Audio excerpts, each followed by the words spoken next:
The next question says, under an expansionary taxation policy, the government tries to stimulate economic growth by doing which of the following? Increasing taxes, reducing taxes, increasing spending, or reducing spending.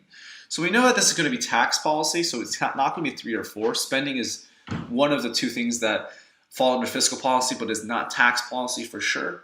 And so the question is, if we want to stimulate growth, are we going to increase taxes or reduce taxes? And the answer is we're going to reduce taxes. The reason for that is we want people to have more disposable income. If people have more disposable income, then they're going to engage in more consumption spending, and that's going to stimulate economic growth. And so reduction in taxes means less payments to the government and more money in the hands of people, and that's going to cause consumption to go up and therefore growth to go up. And so 2 is going to be the right answer. Let's take a look at the previous tutor's answer. So they said reducing taxes as well, and they said that an expansionary policy involves actions that increase the level of aggregate demand in the economy such that the economy can be pulled out from a short-run recessionary pressure.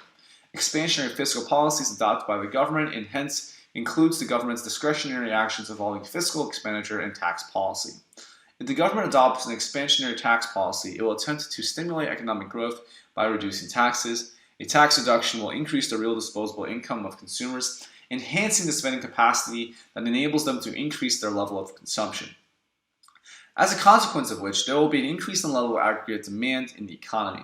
And as aggregate demand increases, the curve will shift to the right, leading to an increase in economic output and price level that effectively rescues the economy from recession. So great explanation, covers this idea of fiscal policy and also how tax reduction links to disposable income, links to consumption, links to aggregate demand. And so this is going to be a great answer for us to be looking at.